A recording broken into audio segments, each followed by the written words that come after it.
Hi mga kabarangay! Welcome back sa YouTube channel. Oops! Nakalimutan natin itabi ito. So today, gagawa tayo ng isang makabuluhang corona na sinusuot ito ng mga nanalo sa Miss Universe 2014, 2015, at 2016. Familiar? Alam ko na relate kayo sa Miss Universe. Gagawa tayo ng isang masterpiece na corona na ito ay ang DIC crown. Pero this time, color gold ang itsura na gagawin nating corona. Sobrang dali lamang po ito ng mga materials na gagamitin natin nasa harapan ninyo po. Sobrang dali lamang po ito and you will never ever regret that. So, let's start! First things first, kukuha tayo ng ganitong itsura na corona na sinisimbol na daan. Kung wala kayong ganitong corona, gumawa lang kayo ng bago. O kahit anong trip ninyo na gawin itong crown base, ito yung crown base na nagsisilbing idikit dito sa mga gold na yan. So, meron na po siyang design. Nilagyan ko na ng design already. So, ang kailangan natin gawin is kumuha lamang ng pinakamalaking gold. And as you can see dito, may nakikita ba kayong okay. So may nakikita ba kayong sandali. Okay. May nakikita ba kayong black mark? Dito natin ilalagay ang glue stick na ididikit natin dito mismo sa koronang ito. Tandaan, gagamit tayo ng kandila para matunaw ang glue stick na ididikit natin sa corona. Paalala lamang po sa mga bata, wag ninyo lalaruin ang kandila at wag agsayangin ng kandila kasi yan talaga ang nagdadalang disgrasya sa mga bata. So ilayo nyo po ang kandila sa mga bata. Nakiintindihan ba tayo? Good. Tapos, posporo. Dahan-dahan sa paggamit ng kandila, para hindi ka mapaso. Sandali lang. Kukuha lang tayo ng mailagay sa kandila. Ito na. Tapos, sindihin natin ito. Hindi. So, kailangan natin sindihin pala, of course.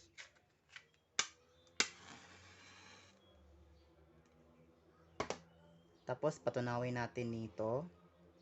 At dahil low budget lamang po ito, wala po kaming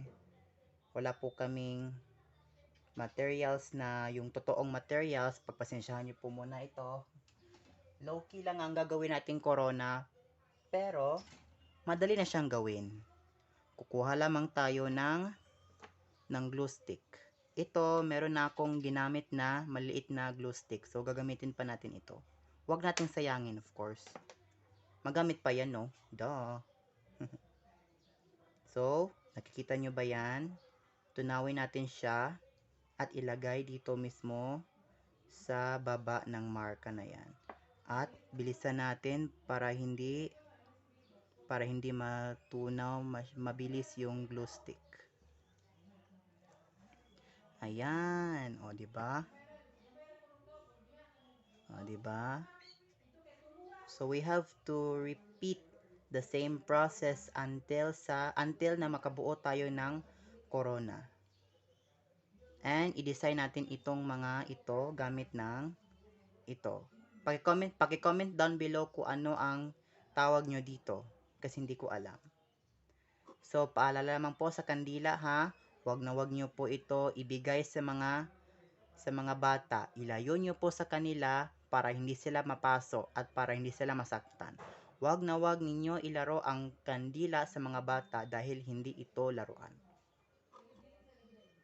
Tapos, kuha lamang tayo ng another one. Tapos, markahin natin ito gamit ng ballpen. Dito. Markahin natin to sila. Dito. Okay, we have to repeat the same process, okay? Para madali tayo matapos, okay?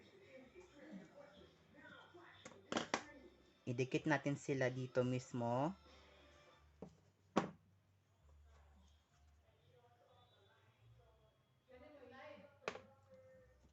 Bilisan na natin para hindi tayo maubusan ng glue stick. Oh, see? Wow, Aussie!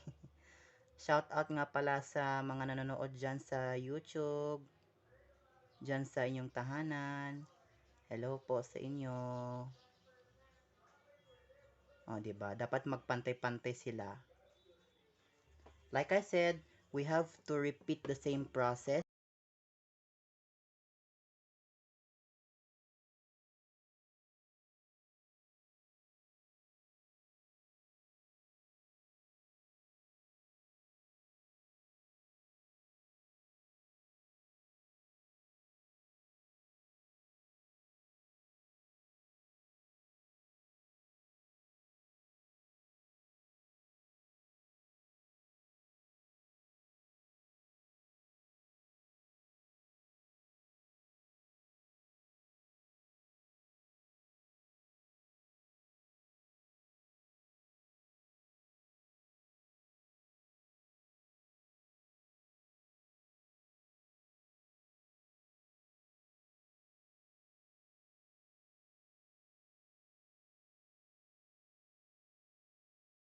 Yan, sa kalagitnaan ng paggawa ng corona ay bigla pong kumalat ito.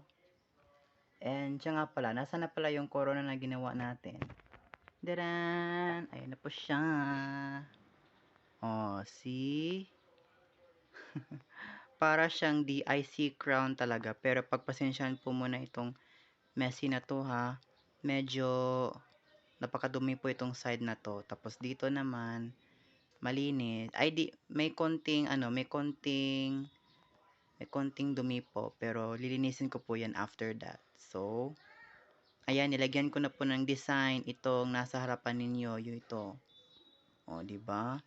Pagpasensyahan nyo po muna itong itsura sa koronang ito. Ganyan lang talaga ang itsura nito. Ganyan lang talaga sila. Oo, ganyan lamang po ito siya. Huwag kayo mag-alala. Normal lang po ito. Alam ko po na iba ang kalabasan nito, pero mukha naman siyang DIC crown, pero pagpasensyahan niyo po muna ito.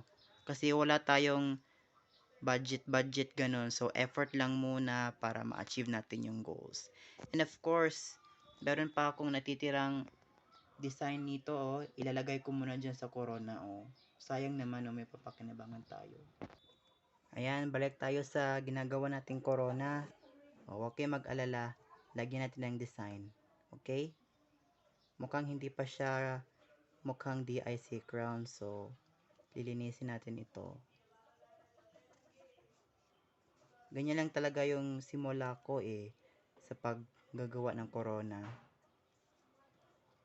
Of course, ganyan lang talaga yan. Normal lang talaga yan, guys. Pagpasensyahan nyo po muna kasi wala tayong budget para bumili ng napakamahal na materials para gagawa tayo ng ganyan. So, pagpasensyahan nyo po muna ha. Mahirap po talaga kami. Ganyan lang talagang buhay namin dito sa probinsya. Oo. Asa bukid pala kami. Sorry. Ayan. So, mukha na siyang DIC crown pero lagyan natin ng mga design ng ganyan. So, babalik lang ako. And this is the final look. O, diba? It's so pink po yung background nito. Yes. It really, really looks like it's the IC crown. Ayan. It's so beautiful. O, diba? Maganda ito. Maganda to siya, guys. So, yan guys, sana may natutunan kayo sa video na ito, and I hope you enjoy it. And thank you so much for watching. Don't forget to subscribe, hit the bell, like, and share. Okay, see you in the DIY series. Bye!